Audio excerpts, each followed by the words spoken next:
फैसले का इंतजार था वो फैसला आ रहा है। तस्वीरों में लगातार हम आपको दिखा भी रहे हैं, जो प्रतिक्रियाएं आ रही हैं वो भी हम दिखा रहे हैं और ग्राफिक्स के माध्यम से भी, क्योंकि उत्तर प्रदेश में उपचुनाव हैं, मध्य प्रदेश की बात कर लें और बिहार की भी तस्वीर हम आपको दिखा रहे हैं। फिलहाल बिहार की बात की जाए तो एनडीए मजबूत स्थिति में था। सुबह से ही जो है हमने देखा कि पहले महागठबंधन जो है बढ़त बनाए हुए था, फिर उसके बाद एनडीए जो है बढ़त बनाता हुआ साफ तौर पे। तो बिहार के चुनाव में इस बार बहुत कुछ है। बिहार का चुनाव बहुत दिलचस्प है और इन सबके बीच ग्राफिक्स के जरिए मेरे चारों तरफ आप देख भी सकते हैं। लगातार हम आपको अपडेट भी कर रहे हैं। उत्तर प्रदेश उपचुनाव की बात कर लें तो बीजेपी 5 सीटों पर है, समाजवादी पार्टी 1, बसपा का खाता नहीं खुला है, कांग्रेस 0 पर है। मध्य प्रदेश की बात करें, बीजेपी 19 सीटों पर बढ़त है, कांग्रेस 8 सीटों पर, बीएसपी 1। और इन सब के बीच इस वक्त एक बड़ी खबर भी हम आपको बताने जा रहे हैं। एनडीए 32 सीट, महागठबंधन 97 पर आगे। चुनाव आयोग में 242 सीटों में के रुझान आए। बड़ी खबर, बिहार में बीजेपी सबसे बड़ी पार्टी बन रही है, इसमें कोई शक नहीं। बड़ी खबर, चुनाव आयोग में 242 सीटों के रुझान आए हैं। बिहार में सबसे बड़ी पार्टी बीजेपी बन रही है, इसमें कोई शक नहीं। एनडीए 132 सीट, महागठबंधन 97 पर आगे है। तो जो रुझान सामने आ रहे हैं, लेकिन कुछ हद तक तस्वीर जिसे कह सकते हैं पूरी साफ है। बड़ी खबर इस वक्त आपको बता रहे हैं, चुनाव आयोग में 242 सीटों के रुझान आए। एनडीए 132 सीट, महागठबंधन 97 पर आगे। और आज मतदाता का फैसला है, प्रत्याशियों की किस्मत का फैसला एक एक करके हो रहा है। बिहार के चुनाव को, इस बिहार के दंगल में हमने बहुत नजदीक से देखा है। और एनडीए 129 सीट, महागठबंधन 100 पर आगे। चुनाव आयोग में 242 सीटों के रुझान आगे। एक और ताजा अपडेट इस वक्त हम आपको बता रहे हैं, बीजेपी सबसे बड़ी पार्टी बन के नजर आ रही है। और यही उत्तर प्रदेश के उपचुनाव में भी आप देखिए कि बीजेपी मजबूत स्थिति में है। मध्य प्रदेश की बात की जाए वहां पर भी, और बिहार में भी यही तस्वीर देखने को मिल रही है। फिलहाल उत्तर प्रदेश की जो तमाम सीटें, उससे जो अपडेट आ रहा है आप इलेक्शन ब्रेकिंग में देख सकते हैं। टुंडला हो, मल्हनी सीट हो, वहाँ पे किस तरह की जो है प्रत्याशियों की किस्मत का फैसला हो रहा है। फिलहाल बीजेपी 5 पर बढ़त बनाए हुए, समाजवादी पार्टी 1 और बसपा 0 है। और इस बार हमारे साथ मजहर नकवी जी, वरिष्ठ पत्रकार हैं, चीज़ों को बहुत ही बारीकी से समझते हमारे साथ जुड़े। मजहर नकवी जी, सबसे पहले बहुत बहुत स्वागत है आपका के न्यूज़ पे। साथ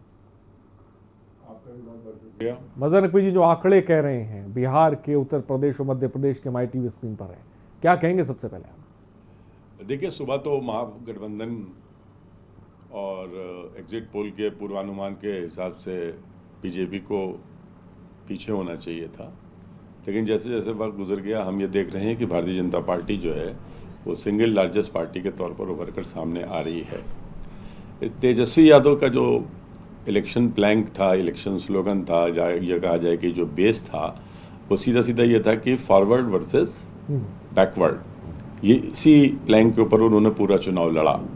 और उधर भारतीय जनता पार्टी ने मोदी फैक्टर को आगे रखा। प्रधानमंत्री ने वहाँ पर दर्जन भर के करीब रैली की। और अभी जो रुझान आया है उससे ये लग रहा है कि जो जाति समीकरण के लिए बिहार विख्यात या कुख्यात, जो आप शब्द यूज़ करना चाहें कर सकते हैं, लेकिन इस समय तो यही माना जाएगा कि मोदी फैक्टर यानी मोदी का जादू जो है, उसने भारतीय जनता पार्टी की साख जो है वो बिहार में न केवल बचाई है, बल्कि मैं यूँ कहूँगा कि ये भी संभव है कि अब वो भारतीय जनता पार्टी के शासन में प्रदेश आ जाए। और 15 साल नीतीश कुमार और 15 साल लालू के बाद अब भारतीय जनता पार्टी वहाँ सरकार बना सकती है। हालांकि हो सकता है कि तस्वीर 1 घंटे बाद थोड़ी बहुत पलटे, लेकिन अब मुझे उम्मीद अब कम नज़र आ रही है, क्योंकि जो जाति समीकरण, जो कुछ कहना था मतदाताओं को, वो अपना वोट डाल के कह चुके हैं। और जो राजनीतिक प्रतिक्रियाएं आई थीं उनमें भी ये समझ में आ गया कि एग्जिट पोल भी सही तरीके से मतदाताओं का जो मन है वो भांपने में कामयाब नहीं हो सके। तेजस्वी यादव ने सबसे बड़ा दांव 10 लाख लोगों जो हैं उनको रोज़गार देने की बात की थी अपने पहले आदेश में, अगर वो मुख्यमंत्री बन जाते हैं। और नीतीश कुमार ने कहा था कि मैं अंतिम चुनाव अपना लड़ रहा हूँ, ये एक सिंपैथी वेव थी। मुझे लगता है कि जो चिराग पासवान और की नाराज़गी थी नीतीश कुमार से, और भाजपा और एलजेपी दोनों मिलकर नीतीश कुमार को निपटाने में लगे थे, जैसा कि आरोप लग रहे थे, उसमें कुछ ना कुछ सच्चाई जो है हमें नज़र आ रही है। और देखा जाए तो सबसे बड़ा नुकसान नीतीश कुमार का ही इसमें हुआ है। और तेजस्वी यादव अभी बहुत यंग हैं, अभी 31-32 साल उम्र है, कल ही उनका जन्मदिवस भी था, तो इमेच्योर माने जाएंगे। और फिर भी प्रदर्शन उनका अच्छा माना इसलिए जाएगा कि जैसा कि वो आईपीएल में और उसमें क्रिकेट में जो है औसत प्रदर्शन करते रहे, लेकिन कम से कम यहाँ पर उन्होंने 90 के ऊपर का आंकड़ा पार किया है, सेंचुरी भी बना सकता है उनका गठबंधन, वो ठीक हो जाएगा। लेकिन मैं एक बात स्पष्ट और करना चाहूँगा कि ये प्रदर्शन भी वो कर पाए हैं तो उसमें भारतीय कम्युनिस्ट पार्टी, जो लेफ्ट फ्रंट की तीनों पार्टियां थीं और माले विशेष रूप से, उसने इनको जो है ऊर्जा दी है। और कहीं ना कहीं भारतीय जनता पार्टी स्वर्णों के वोटों के अलावा जो ईबीसी, जिसको इकोनॉमिकली बैकवर्ड माना जाता है, सबसे ज़्यादा गरीब शोषित जो समाज है, जिसके लिए माना जाता था कि ये पहले दूसरी पार्टीज को वोट देता था, तो भाजपा उसमें सेंध लगाने में, दलित वोट बैंक में, ओबीसी वोट बैंक में, और अपने परंपरागत जो कि अपर कास्ट वोट है, जिसमें ब्राह्मण, कायस्थ और भूमिहार जो कि काफ़ी शक्तिशाली माने जाते हैं, उसमें सेंध लगाने में कामयाब रही है। वज़ीर रघवी जी, समझना चाहेंगे इस बार के, जैसा कि आपने जाति समीकरण की बात, इस बार का मतदान आपको क्या लगता है, जो आंकड़े कह रहे हैं जाति समीकरण के आधार पर हुआ है या फिर मुद्दे बहुत ज़्यादा इफेक्टिव रहे हैं? देखिए, बिहार में ना तो कोई उद्योग है, शिक्षा की दृष्टि से भी वो काफ़ी पिछड़ा हुआ है, और इन दोनों के शासनकाल में ये कुर्मी बाहुल क्षेत्रों में सक्रिय थे, कुर्मियों के नेता माने जाते हैं नीतीश कुमार जी, और वो माई यानी मुस्लिम और यादव, मगर यादव जो है वो उनका प्रतिशत जो 14 है बिहार में, उसके तेजस्वी सर्वोच्च नेता या लालू प्रसाद यादव उनके पिताजी वो सर्वोच्च नेता थे। लेकिन सरकारी नौकरियों को अगर छोड़ दिया जाए तो आप देखेंगे कि किसी अन्य जाति का फ़ायदा इन दोनों के शासनकाल में नहीं हुआ। यानी मैं कहना ये चाह रहा हूँ कि पिछले 3 दशकों में सरकारी नौकरियों का सारा लाभ अगर किसी जाति को मिला है तो वो तो या तो यादव है, या कुर्मी है, या कुशवाहा है। और जो उच्च जाति के लोग हैं वो पॉलिटिकली भले जो है नहीं आ पाए होंगे। मैं याद दिलाना चाहूँगा कि लालू प्रसाद यादव ने जब राबड़ी देवी को मुख्यमंत्री बनाया था तो जो उनकी कैबिनेट में उसमें 50% से ज़्यादा जो थे ओबीसी एमएलएज जो थे वो मिनिस्टर बनाए गए थे। और ये पहली बार हुआ था जब ब्राह्मण जो थे वो मात्र 13% पर सिमट गए थे, नहीं तो हमेशा उनका जो मिनिस्ट्रियल बर्थ होती थी उसमें प्रतिशत जो है वो काफ़ी ज़्यादा हुआ करता था। तो ये जो समीकरण बदले हैं उसमें ये सारे फैक्टर्स हमको देखने पड़ेंगे कि बिहार में जो लो इनकम ग्रुप है वो पावरफुल तो आपको बनाता है, सत्ता तक पहुंचाता है, लेकिन सत्ता का कोई लाभ उसको नहीं मिलता है, ये आंकड़े बताते हैं। मिसाल के तौर पर प्रति व्यक्ति आय की देखी जाए तो बिहार में ब्राह्मण वर्ग जो है उसकी आय जो है वो प्रति व्यक्ति 28,000-29,000 के आसपास है। और दूसरी तरफ अगर अल्पसंख्यक मुस्लिम समुदाय की बात की जाए जो माई में एम फैक्टर है, वो जो है वो कुल 9, 10 या 11% के आसपास है। तो जो सोशियो इकोनॉमिक क्लास है और जो वहाँ की रस्म व रिवाज है और जो परंपरागत तरीके हैं उसमें बिहार सांप्रदायिक नहीं कहलाया जा सकता, लेकिन जातिगत समीकरण वहाँ पर हमेशा प्रभावी रहे। इस चुनाव में ये बदलाव मैं मानूंगा, अगर Bharatiya Janata party single largest party बनकर उभर रही है तो कहीं ना कहीं ये देखा जाएगा कि लोगों ने तेजस्वी यादव के उस ऑफर को ठुकराया कि 10 लाख लोगों को हम नौकरी देंगे। नीतीश कुमार को उन्होंने हताश मुख्यमंत्री मान लिया क्योंकि उन्होंने अपने भाषण में खुद ही कह दिया ये मेरा अंतिम चुनाव है। तीसरी बात ये कि जो उन्होंने रोक लगा दी थी कि बिहार के मजदूर जहाँ हैं वो वहाँ रहें, उसको बुलाने की कोशिश की हमारे तेजस्वी यादव ने, लेकिन वो भी लोगों ने नकारा इसका मतलब, क्योंकि बिहार के लोगों को मालूम है कि उनको अपने प्रदेश में रोज़गार नहीं मिलेगा और उनको दूसरी जगह जाना ही पड़ेगा। और उस समय लोग जो थे पैदल जब निकले थे तो ये माना जा रहा था कि बिहार सरकार जो थी जितनी संवेदनशील होनी चाहिए थी उतनी संवेदनशील नहीं हुई। ये सारे फैक्टर्स काम करते रहे। फिर दोनों ही गठबंधनों में चिंग्स थे, बंटवारे के साइन थे, चाहे वो उपेंद्र कुशवाहा के रूप में हो, चाहे चिराग पासवान के रूप में हो। दोनों ही पार्टियां जो थी अंतरकलह से जूझ रहे थे, तो लोग गठबंधन अंतरकलह से जूझ रहे थे।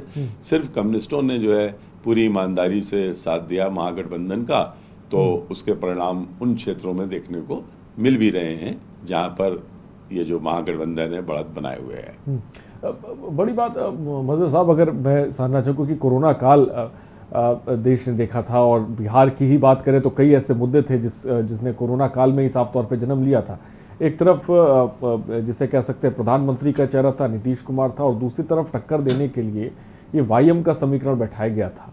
कहाँ चूक रह गई आखिर महागठबंधन में, जो आपको लगता है कि इस तरह के नतीजे? देखिए, चूक इसलिए हो गई कि मुसलमानों का वोट जो है वो विभाजित हुआ, क्योंकि बीजेपी के साथ सरकार में रहने या बनाने या मुख्यमंत्री बने रहने के बावजूद नीतीश कुमार ने मदरसों तक के छात्रों को स्कॉलरशिप दी, महिलाओं को उन्होंने साइकिल दी जो महिला सशक्तिकरण का प्रतीक थी।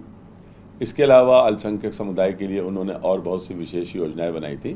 तो मुझे लगता है कि नीतीश कुमार की वजह से भी एनडीए को मुसलमानों का एक अच्छा खासा जो प्रतिशत है वोटों का वो मिला। और यादव जो हैं उसमें भी मैं आपको बता दूं कि जब वो मास से क्लास में परिवर्तित होता है, यानी जब साधन संपन्न हो जाता है, तो पता नहीं क्या बात है कि ऐसे में वो अक्सर भारतीय जनता पार्टी का समर्थक बन जाता है। ये दलितों पर भी बात लागू होती है, ये बात जो है मुसलमानों के एक वर्ग विशेष को छोड़ दिया जाए तो नहीं लागू होती है। लेकिन हमारा ऐसा मानना है कि उपेंद्र कुशवाहा और जो तेजस्वी यादव ने मेहनत की, वो अब मेरे ख्याल से कहीं ना कहीं उनकी कम उम्र होने की वजह से लोगों को लगा कि शायद मोदी जी का जो वो पुलवामा वाला बयान आखिर में आया था वो कहीं ना कहीं राष्ट्रीय मुद्दे को मुखर बना गया और जातीय समीकरण को उसने धरातल पे पहुंचाया। मदन जी, जिस तरह से आप जैसा कि कोरोना काल का जिक्र किया और बिहार में कई मुद्दों ने जन्म लिया, और दूसरी तरफ हमने साफ तौर पे देखा तेजस्वी यादव की रैलियों में भी ज़बरदस्त तरीके का हजूम देखने को मिल रहा था। नीतीश कुमार की रैलियों में एक तरफ हमने विरोध भी देखा और जहां पर उन्होंने एक इमोशनल कार्ड भी खेला, ये भी साफ तौर पर देखा। इन सब के बीच एग्जिट पोल भी साफ तौर पर जो है इशारा कर रहे थे, जो महागठबंधन है उसको साफ तौर पे जो है बढ़त जो है वो दिखाई जा रही थी। एक बिहार से, क्योंकि एक बहुत बड़ा राज्य है, सब पर निगाहें थी, कोरोना काल में चुनाव हो रहा था, एक संदेश जो यहाँ से जा रहा है उस संदेश के कितने मायने हैं, अगर जिस तरह की एनडीए को बढ़त और बीजेपी की मजबूत स्थिति है? देखिए, संदेश सबसे पहला तो ये है कि नीतीश कुमार के खिलाफ एंटी इनकम्बेंसी फैक्टर बहुत बड़ा था। 15 साल के राज के बाद भी जो है वो बहुत कुछ नहीं कर पाए, और जो उन्होंने आरजेडी टू बीजेपी और बीजेपी टू आरजेडी और फिर आरजेडी टू बीजेपी ये जो पाला बदला, उसके कारण जो उनकी विकास योजनाएं थी वो नहीं पहुंच पाई। फिर 2 स्कैम भी उनके कारण में हो गए, जिसकी वजह से जो उनकी ज़ीरो टॉलरेंस पॉलिसी थी भ्रष्टाचार के खिलाफ, वो भी संदेह के घेरे में आई। उसमें मुजफ्फरनगर का आश्रम कांड भी था, सृजन घोटाला जो था वो भी एक मुद्दा था। तो नीतीश कुमार के खिलाफ एंटी इनकम्बेंसी फैक्टर का संदेश पूरे देश में जा रहा है कि अगर आप गुड गवर्नेंस नहीं कर पाएंगे तो आपके खिलाफ मतदाता हो सकता है। और दूसरा संदेश जो गया है वो ये गया है कि पहली बार जातीय समीकरण से ऊपर राष्ट्रीय मुद्दे जो हैं उन्होंने अपनी भूमिका बिहार के चुनाव में निभाई। और कांग्रेस जो है बेचारी, वो मुझे लगता है कि मोदी जी के बयान को उसने गंभीरता से नहीं लिया था। उन्होंने साफ साफ कहा था कि ये 2 राजकुमार जो हैं ये कुछ कर नहीं पाएंगे, और अंततः उन्हीं की बात सच साबित होती दिखाई दे रही है। तो कहीं ना कहीं बिहार वासियों के मन में भी ये बात है कि राष्ट्रीय मुद्दे जो हैं उनको की उनकी अनदेखी नहीं होनी चाहिए, और जो स्थानीय मुद्दे हैं वो अपनी जगह पर हैं। और यही वजह थी कि मोदी जी ने वहाँ पर जाकर पुलवामा कांड का विशेष रूप से उल्लेख किया, और उसका लाभ मुझे दिखाई दे रहा है कि मिला है। रह गया सीमांचल का इलाका, अभी हमारे पास जो ग्राफिक्स हैं उसमें मैं ये नहीं देख पा रहा हूँ कि सीमांचल में किस पार्टी को कितने वोट मिले हैं। और माई का जो कॉम्बिनेशन है तो 110 सीटों पर तो मुस्लिम यादव कॉम्बिनेशन जो है डिसाइसिव माना जाता रहा है परंपरागत रूप से। उस 110 में से जो है 13 की जो शॉर्टफॉल है वो क्यों है, उसका कारण यही है कि सेंधमारी जो है वो कामयाब हुई है। और मजहर जी, जो जोड़ तोड़ की राजनीति कही जाती है बिहार की सियासत को लेकर, और ये कहा जाता है कि नहीं, पिक्चर का अभी क्लाइमैक्स बाकी है, क्या ऐसा नहीं लगता है कि अभी जब तस्वीर साफ हो जाएगी उसके बाद भी एक जोड़ तोड़ की राजनीति देखने को मिलेगी इस बार? देखिए, तस्वीर साफ हो जाने के बाद क्या होगा, यही हो सकता है कि तेजस्वी मुख्यमंत्री बन जाए, लेकिन भारतीय जनता पार्टी ने जो बढ़त बनाई है क्या नाम है बिहार में, उसकी अनदेखी हम नहीं कर सकते। और ये तब है जब सुशील मोदी ही वहाँ का चिर परिचित नहीं रहा है, उनके पास कोई बहुत बड़ा दलित चेहरा नहीं था, और क्या नाम है चिराग पासवान ने जो है अलग से चुनाव लड़ा, और उन्होंने अपनी जो सीटें थी परंपरागत, क्योंकि 5% खाली जो है पासवान वोट है, और वो 5 से लेकर 7 सीटों के बीच में ही सिमटने की बात थी, 5 या 6 पे हैं वो। तो चिराग पासवान भी अपनी प्रतिष्ठा बचाने में कामयाब रह गए हैं, जो भी भारतीय जनता पार्टी के लिए संतोष की बात है। और जाति समीकरण अगर वहाँ से हट रहे हैं तो मैं समझता हूँ कि ये लोकतांत्रिक दृष्टि से तो बेहतर हो रहा है कि चुनाव मुद्दों पर आधारित ही होने चाहिए, ना कि जातिगत मान लिया जाए पूरे चुनाव को। मजहर नकवी जी, ऐसा नहीं लगता कि हम लोग जल्दबाजी करें, क्योंकि आज IPL का भी जिसे कह सकते हैं कि 2020 है, वैसा नहीं लगता बिहार की सियासत में भी 2020 चल रहा है? ऐसा नहीं लगता कि आखिरी बॉल तक देखने की जरूरत है, उसके बाद ही नहीं? तो मैंने पहले ही कहा था कि अभी भी तस्वीर बदल सकती है, और मैंने तो यहाँ तक कह दिया कि तेजस्वी यादव क्या होगा, हद से हद यही होगा कि तस्वीर का रुख उलट जाएगा और वो मुख्यमंत्री बन सकते हैं, महागठबंधन आगे आ जाएगी। लेकिन नेक टू नेक फाइट करके बीजेपी सिंगल लार्जेस्ट पार्टी बन रही है, इसकी अनदेखी नहीं की जा सकती। बीजेपी का सबसे बड़ा पार्टी बन के उभरना ये बता रहा है कि लोगों ने जो है नीतीश कुमार की बैड गवर्नेंस के लिए नीतीश कुमार को ही जिम्मेदार ठहराया है, उसमें भारतीय जनता पार्टी की भूमिका को नहीं स्वीकार किया है। नहीं तो होना तो ये चाहिए था ना कि आप लोगों ने, दोनों लोगों ने मिलकर सरकार बनाई है, 121 और 122 सीटों का बंटवारा किया था, सारा काम आधा आधा किया था। तो जितना बैड गवर्नेंस का बात आ गई है वो तो 100% नीतीश कुमार के खाते में चली गई, और बीजेपी ये संदेश पहुंचाने में कामयाब रही कि हम ने राष्ट्रीय स्तर से इस राष्ट्रीय आपदा को देखा और हम जो कुछ कर सकते थे हमने किया, तो जनता का समर्थन जो है मिल गया। और आपको बता दें, तेजस्वी यादव ने तो इस हद तक कोशिश की कि लालू प्रसाद यादव के जो पोस्टर थे इस पार्टी के, महागठबंधन के या आरजेडी के, उसमें लालू प्रसाद यादव की तस्वीर उन्होंने नहीं लगाई थी। और उसका एकमात्र कारण यह था कि मोदी जी ने कहा था जंगल राज का युवराज, तो लालू प्रसाद यादव का पोस्टर हटाया इसीलिए गया था कि ये जो टैग माननीय प्रधानमंत्री दे गए हैं इससे तेजस्वी यादव को मुक्ति मिल जाए। अब T20 की बात अगर आप कर रहे हैं तो मैंने कहा ना कि वो बहुत औसत दर्जे का प्रदर्शन प्रथम श्रेणी के क्रिकेट में उन्होंने किया था। तो राजनीतिक दृष्टि से तो वो एक अच्छे खिलाड़ी अभी तक साबित हुए हैं, भले सरकार बना पाए या ना बना पाए, और इतना अच्छी तरीके से चुनाव भी लड़ लिया।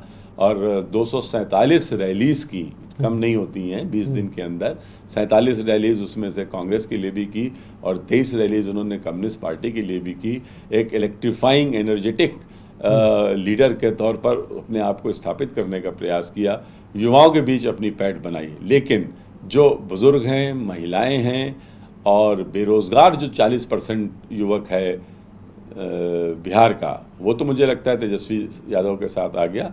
बाकी जगह जो है, जो परिपक्व वोटर था, महिलाएं थीं, उन्होंने कहीं ना कहीं प्रधानमंत्री को अभी भी सबसे बड़ा ब्रांड माना और उनको उनकी नेतृत्व क्षमता पर अभी भी विश्वास बना है। और साफ तौर पर प्रधानमंत्री को ब्रांड माना जैसा कि बताया। लेकिन मजहर साहब, मैं अगर बिहार के चुनाव को देखूं, हमने तमाम रैलियां देखी, तमाम बयानवीर देखी, बड़ी बड़ी बातें देखी, ज़मीनी मुद्दे भी देखे, और जैसा कि सीएम योगी आदित्यनाथ की बात की जाए या प्रधानमंत्री की बात, बड़े मुद्दों का भी देखा। आपको क्या लगता है इस बार के चुनाव में क्या जो बड़े मुद्दे थे, देश लेवल के मुद्दे थे, वो ज़्यादा इफेक्टिव रहे या ज़मीनी मुद्दों का ज़्यादा असर रहा? देखिए, इसको आप 60-40 मान लीजिए। 40% जो है वो ज़मीनी मुद्दे थे जिनकी वजह से इतनी सीटें जो हैं महागठबंधन को मिल रोकना गई। चाहूँगा, त्रिवेंद्र सिंह रावत कुछ कह रहे हैं इस वक्त, सीधे आपको लेकर चलते हैं।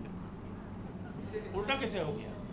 अगर प्रगति है, लेकिन हाँ, जब मैंने देखा था कि 125 एनडीए वहाँ पर आगे चल रहा था, तो मुझे अच्छा रुख दिखाई दे रहा है। मध्य प्रदेश में भी बीजेपी बहुत तेज़ी से आगे बढ़ी है और मुझे पूरा विश्वास है कि बिहार में एनडीए की गवर्नमेंट बनेगी और उत्तर प्रदेश और मध्य प्रदेश में भी जो विधानसभा के उपचुनाव हो रहे हैं उसमें भी भारतीय जनता पार्टी बहुमत से आगे आएगी। देखिए, वहाँ तो जो सरकार चल रही है वो ऐसे विचारधारा पर चल रही है कि उत्तरी ध्रुव और दक्षिणी ध्रुव जैसी स्थिति है, और उत्तरी ध्रुव और दक्षिणी ध्रुव कभी एक नहीं हो सकते हैं। यही स्थिति महाराष्ट्र की है। शिवसेना को या तो अपने एजेंडे पर आना होगा या कांग्रेस के एजेंडे पर चलना होगा। अभी तक जो स्थिति है वो कांग्रेस के एजेंडे पर चल रही है। चाहे वहाँ पर अभी जो दुर्घटनाएं घटित हुई हैं, अभी जो पत्रकारों वाला मसला है, तो शिवसेना अपने एजेंडे पर काम नहीं कर पा रही है। आखिर स्वर्गीय बाला साहब ठाकरे ने जो शिवसेना बनाई थी, वो आज उनकी आत्मा जब ये देख रही होगी, जब इसको सुन रही होगी, तो निश्चित रूप से तड़प रही होगी। तो साफ तौर पर सीएम त्रिवेंद्र सिंह रावत को आप सुन रहे थे, जहां पर वो खुशी का इजहार भी कर रहे थे, शिवसेना पर भी जमकर निशाना साध रहे थे, और जिस तरह का जो रुझान उत्तर प्रदेश, मध्य प्रदेश या बिहार के आए उसको लेकर अपनी बात रख रहे थे। मजहर साहब, अपनी बात को मुकम्मल करें। हाँ, देखिए, मैं तो थोड़ा सा जो अभी बयान आपने दिखाया उस पर प्रतिक्रिया देना चाहूँगा। उन्होंने कहा, लेकिन वो ये बात भूल गए कि कितने दिनों तक शिवसेना और भाजपा खुद साथ रहे हैं। सही कहा। पहली बात। दूसरी बात यह है कि शिवसेना को जब ये लगा कि जो छोटा भाई बनकर हम रह रहे हैं, हमको बड़ा भाई बनना चाहिए, तो वहीं से शिवसेना और भाजपा में दरार आना शुरू हो गई। उनके रिश्ते जो थे उनमें खटास आना शुरू हो गई। लेकिन हमको भी यही लग रहा है कि बिहार में नीतीश कुमार के साथ भी यही हुआ कि बड़े भाई अब जो हैं छोटे भाई की पोजीशन में आ जाएंगे। और राजनीतिक गलियारों में पिछले 10 दिनों से तो ये चर्चा हो ही रही थी कि नीतीश कुमार को केंद्र में भेजा जा सकता है। इसका मतलब ये है कि अगर सिंगल लार्जेस्ट पार्टी बन के आती है तो सुशासन बाबू मुख्यमंत्री होंगे, इसकी भी कोई गारंटी नहीं है। और हो सकता है कि उनको केंद्र में कोई पद देकर यह कह दिया जाए कि आपने खुद ही कहा था कि अंतिम चुनाव है मेरा, तो थोड़ा सक्रिय राजनीति से दूर हो जाइए, प्रदेश की राजनीति से दूर हो जाइए। और जदयू का जो मामला है, मैंने पहले भी कहा था कि वो पूरी की पूरी तरीके से जातिगत समीकरण पर काम कर रहा था। मुसलमानों को उन्होंने लुभाने की कोशिश की। स्वर्णों को जो टिकट्स दिए थे इन्होंने आरजेडी ने, उसका फ़ायदा इनको नहीं मिल पाया। पहली बार ऐसा हुआ था कि इन्होंने जब अपनी पहली लिस्ट जारी की थी उसमें स्वर्णों को जो है दे दिए थे। पिछली बार जहाँ 2 दिए थे, इस बार 17 स्वर्णों को टिकट दिए, लेकिन स्वर्ण जो है उसको लुभा नहीं पाए। वो भारतीय जनता पार्टी के साथ पहले भी था और आज भी बना हुआ है। सही कहा आपने। तो फिलहाल बिहार की सियासत के बारे में अगर कहा जाए तो सियासत किसी भी करवट ले सकती है, देखना दिलचस्प है। फिलहाल मजहर साहब, बहुत बहुत शुक्रिया हमारे साथ जुड़ने के लिए। और क्योंकि आज IPL का भी 2020 है और सियासत का भी 2020 है, और आखिरी बॉल तक हमें देखना है कि बिहार की सियासत आखिर क्या करवट लेती है। फिलहाल नतीजा आपके सामने है। बिहार के दंगल में इतना ही। बने रहिए हमारे साथ। नमस्कार। मेरा अंतिम चुनाव है, अंत भला तो सब भला। 10 लाख नौजवानों को यही हनुमान नरेंद्र मोदी जी की सरकार बिहार में 10 नवंबर को बनवा कर देगा। इनको आराम दो और हमारे प्रत्याशियों को काम दो।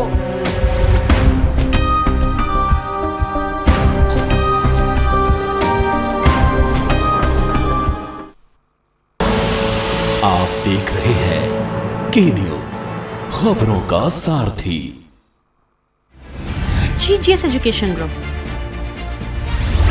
launches 20% discount on academic fee of courses MBA, BBA, BCA, BFSI and GM, D Pharma, B Pharma. Offers best infrastructure, best transport facility, best academic service and best placement service.